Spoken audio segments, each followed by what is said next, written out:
Star news కి స్వాగతం. కలకత్తాలో వైద్యురాలిపై అత్యాచారం చేసి హత్య చేసిన దోషులకు కఠినంగా శిక్షించడంతో కేంద్ర రాష్ట్ర ప్రభుత్వాలు అలసత్వం వహిస్తున్నాయని రాష్ట్ర ఐఎఫ్టియు ఉపాధ్యక్షులు ఎం వెంకటేశ్వరరావు ఆవేదన వ్యక్తం చేశారు.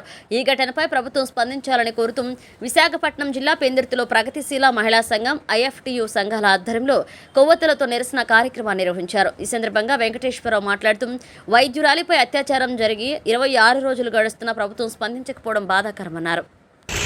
మానవాళి ఏర్పాటు చేయడం జరుగుతూ ఉంది.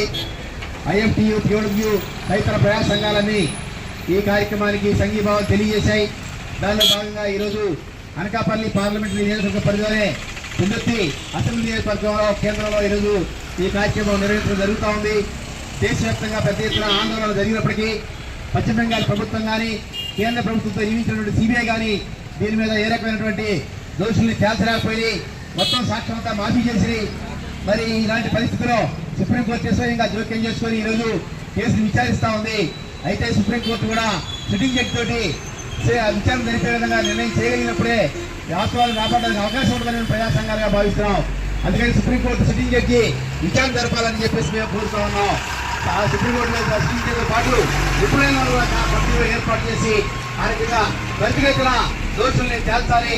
ఈ రకమైనటువంటి అత్యంత దారుణ అత్యాచారాలు పాల్పడుతున్నటువంటి మూలాలు కూడా మరి ఈ సందర్భంగా చర్చలు తీసుకోవాలని చెప్పేసి మేము తెలియజేస్తా ఉన్నాం. గతంలో మరి నిర్భయ ఘటన సందర్భంగా దేశవ్యాప్తంగా పెద్ద ఎత్తున చర్చ జరిగి ఆనాడున్నటువంటి కేంద్ర ప్రభుత్వం ఆనాడున్నటువంటి వర్మ కమిషన్ ని ఏర్పాటు చేసి వర్మ కమిషన్ ద్వారా కొన్ని సిఫార్సుల్ని విడుదలకు తీసుకొచ్చినప్పుడు కూడా చట్టంగా చేసినప్పుడు వాటిని అమలు చేయడం లేదు. కాబట్టి వర్మ కమిషన్ సిఫార్సులతో పాటు ఇంకా అనేక రకాలైనటువంటి ఈ కాలంలో జరిగినటువంటి అత్యాచారాన్ని హత్యను కూడా పరిగణలో తీసుకొని వీటి మూలాలు మరింత రోజుగా పరిశీలించి పెద్ద ఎత్తున కఠిన చట్టాన్ని ముఖ్యంగా మహిళల పట్ల ఏర్పడుతున్న భావాలని మొత్తంగా మార్చేటువంటి విధంగా ప్రాథమిక స్థాయి దశ నుంచే బాల్యం నుంచే మహిళల పట్ల ఏర్పడేటువంటి భావాల్ని మొత్తంగా మార్పు చేసే విధంగా వ్యవస్థితమైనటువంటి పరిస్థితిలో మార్పులు చేపట్టే విధంగా కేంద్ర మరి సుప్రీంకోర్టు జోక్యం చేసుకుని చేయాల్సిన అవసరం ఉందని మేము భావిస్తున్నాం.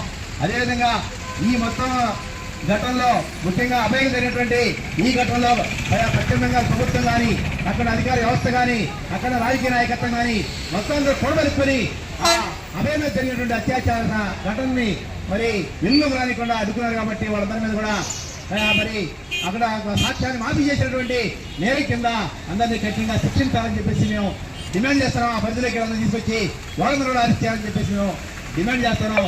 కాబట్టి మరి రాబోయే కాలంలో ఈ డిమాండ్ల మీద కనుక దేశంలో కనుక సరైన స్పందన రాకపోతే రాజ్యాంగ వ్యవస్థ స్పందించకపోతే అనివార్యంగా పెద్ద ఎత్తున ప్రజాక్షేమాలు ముందుకు వస్తాయి.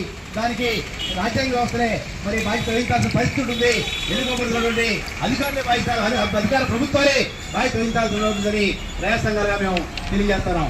పోరాడదా అభయకి న్యాయం జరిగేంత వరకు, పోరాడదా అభయ దోషులను శిక్షించేంత వరకు, అభయపై అత్యంత క్రాఫీగా అత్యాచారం చేసిన దోషులు శిక్షించేంత వరకు